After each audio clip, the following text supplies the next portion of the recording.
You'll get a slightly less nervous that I bump into that if I move it back. So we are beginning 4 weeks about stewardship. I tell you all this every year. It's my favorite season of the year. It's a season of intentionality about a subject that matters to us all year round. I like to say that if you would like to read a stewardship text in the Bible, you could open it and any text from cover to cover will serve. It is what the word of the Lord is about. What does it mean that God co-creates this creation? What does it mean that God invites us in the continual creation? And what does it mean for us to work to the thriving of all that creation, not for our well-being, but for the well-being of all? And in many ways, the narrative of Scripture is a narrative about the falling down and getting back on our feet and trying that again and again and again and again. And this year, we're going to do this intentional conversation about what does it mean for us to be called into this stewarding relationship together as a congregation and as individuals before God. And we're going to use the metaphor of cultivation, which you probably picked up on already. There's a couple of reasons that I'm intrigued this year to allow this metaphor to work on us. It helps that this is the year we just did our new landscaping project and cultivated a set of memorial gardens out here, and a wonderful way to be both stewards of resources like water and temperature, and of beauty and of space in which we can sit and contemplate the wonderful legacy of those who came before us and granted us this space. So that was part of it, but part of it is also the deeply agrarian nature of Scripture, and a reminder again and again, especially if you spend time in the first 7 chapters of Genesis, how much of it is about the greening of the earth, and just how much of it seems to be inviting me to be a vegetarian against all my desires otherwise. It has still not successfully evangelized me on that one.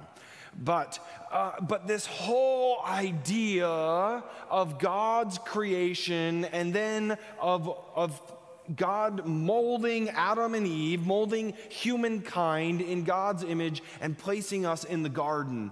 And for centuries, millennia, the church tended to think of that more through the lens of God granting us dominion over the creation to use as we would, rather than to focus on what it is that God tells Adam in chapter 2 when God places Adam in the garden and commissions Adam with his mission, which is to till and to keep the garden. What does it mean that God looks at us as those who are meant to steward the abundance of creation and the thriving of our relationships in it? And so this word cultivation is interesting because cultivation and culture are born of the same root. One has a culture because one cultivates it. One gets cultivated by the culture. And in leadership circles and church leadership circles, we talk a lot these days about the culture of a place. How have we created a way of being that makes sense here? And sometimes that's hard because someone will come in and if you are able to socially distance as much as you are able to do right now, we can get anxious about getting more people, right? And someone might come in and someone might say, well, I wish that you were doing this or that or the other thing. And we would be like, well, that's not a part of our culture. Now, our scarcity mindset might say, we'll do that anyway, because we'll be all things to all people. But when we cultivate a culture, it helps us to understand how we grow and where we grow, what we want to do, and what might be a distraction from what we want to do, no matter how good it might be to do that. We were talking at First Light, and someone mentioned that if a water droplet hits your dry windshield and goes off in a direction powered by the wind and the movement, the next water droplet will follow that one. Not because there's anything great about that direction, but because now that the first water droplet has paved the way, it's easier for the next one to follow the same trail. It develops a certain magnetism for us to do it that way. That's cultivation at work. When we grow a garden, we dig in the soil, we make it healthy, we plant seeds, we weed and we water and we feed those plants to a certain hoped for direction. We cultivate it, and it's hard work. But we cultivate other things too. Something Paul knows all too well. Paul, with his lengthy reflections about what does it mean to cultivate a life like Jesus. We who walk in the way of Jesus Christ yearn to be like that water droplet that follows the path he has trod for us. And in the trotting of that path, to allow that path to form us in a likeness of his divine image. We cultivate a culture, and then that culture cultivates itself in us. Ongoing, furthering our growth, our development, helping us when we slide back into other ways of being. For Paul in Romans, there's a bit of when you read that, you kind of get lost in the spirit and the flesh and the law and the spirit and all the things. Yes? You're allowed to admit Paul is confusing. Okay, so yes, I have a very, very firm yes right here, and a lot of other half nods because you're not sure if that's sacrilegious to admit. But Paul is wrestling in a part of a 3-chapter movement in this with what is the relationship between the Torah, the law, and with Jesus. And he does that in the rubric of what is the relationship between Adam and Jesus. And for Paul, Adam becomes all the right potentials that existed for creation. Adam was created by God, and God pronounced him what? Very good. And not just him, but her, them, us. Get over the whole male thing, right? God creates humankind and calls it very good. There's nothing inherently broken about Adam. But Adam becomes to represent that which fell, that which was broken. And so Paul sees in Adam potential that didn't get realized. And similarly, Paul says, there's all the potential for the life lived in the way of Jesus Christ, or for the life lived in the way of Yahweh, steward of Israel and covenant partner for the people of Israel. There's all the content in the Torah to shape that life beautifully, and yet it didn't quite work out that way. It didn't get realized. Now, for a lot of us, we tend to think that means that Paul thinks Jesus comes because the law failed. But Paul is trying to teach us something different. He says, Jesus becomes the fulfillment of the law. Everything that existed in the law exists in Jesus.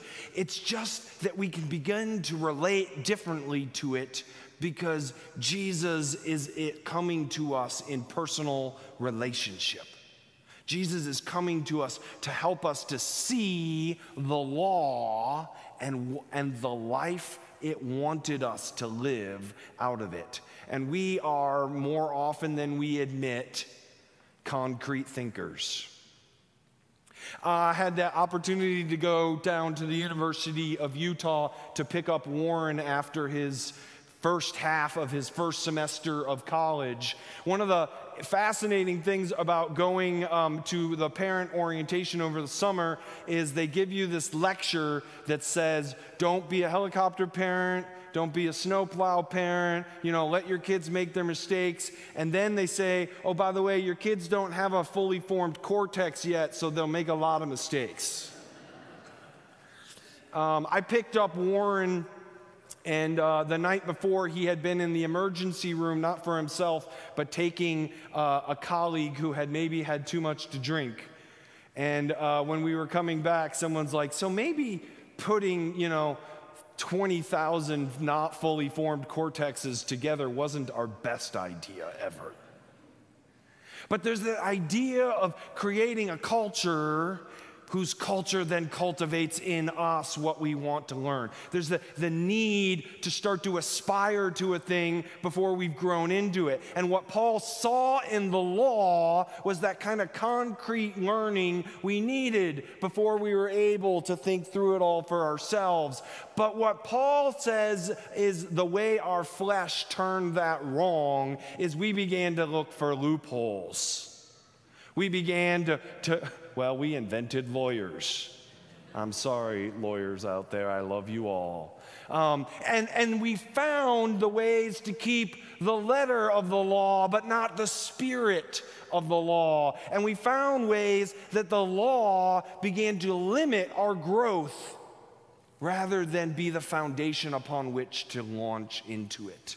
And this, Paul says, is what we realize when Jesus comes. We begin to see what a fully formed meeting of the human divine can look like in the world, and we get to walk with him and follow him by his example. We become the water drop that knows where to go. And this is not contrary to the law, but what the law always wanted to accomplish in us. And here we are finally being able to do it. We are cultivating a spirituality, which is the basis for our life together, a sense of the Spirit at work in all things, where my life doesn't end until your life begins. We are interwoven in a creation. One of my favorite insights ever about the creation story was when Bill Brown at Columbia Theological Seminary pointed out that God doesn't create the animals, God tells the earth to create them. The world itself becomes a co-creator with God, just as we become co-cultivators of that creation. God may be the gardener, but we are all gardeners. And the work we do as gardeners of God's good creation is for our well-being, but also for each other's well-being. And without that sense of interconnectedness, we become cut off from the Spirit. We become things of just flesh and blood, bones without life. And Paul says when we begin to do that, we begin to chase after the accumulation of stuff. We begin to love that word dominion. We begin to think about our own righteousness. We begin to use the law as a tool to prove when we're right and when you are wrong. Jesus invites us to let go of that game and to follow again in the way of building compassion within us. So there's this fascinating Greek word called phronio. Paul uses it almost exclusively throughout Philippians, and sadly, we have no way to translate the word.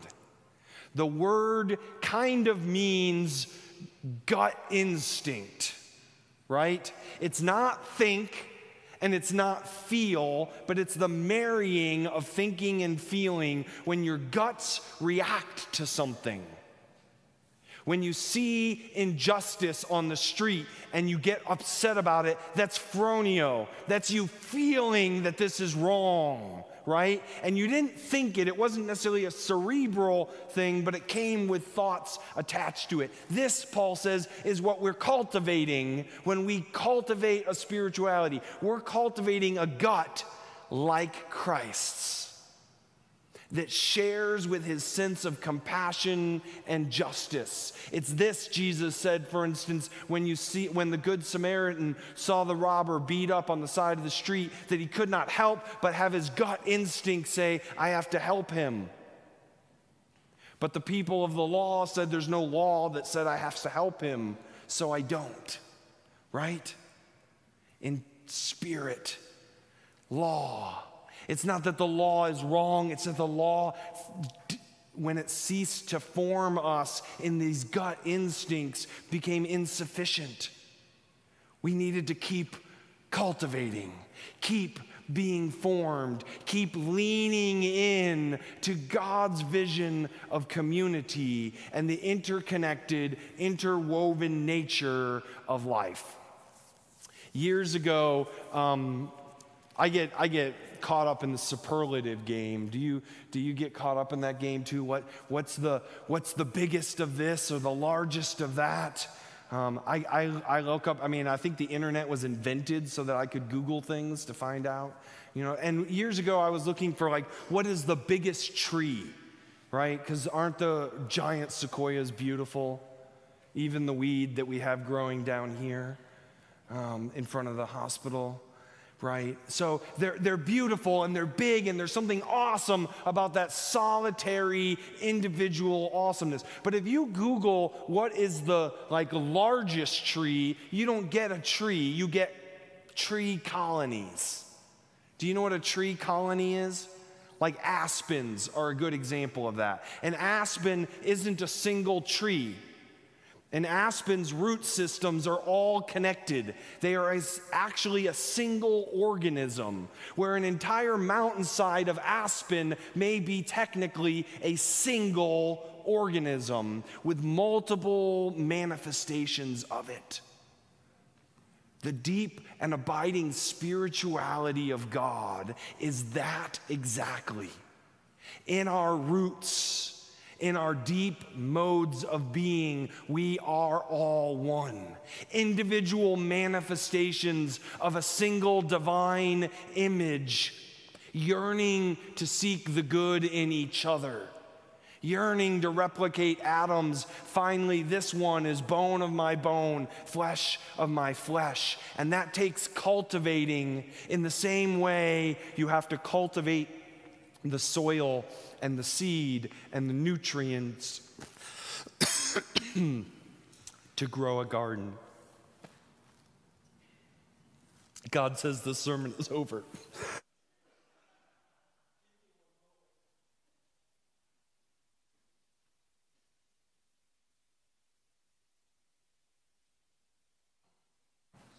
Well, that's a great way to ruin an ending.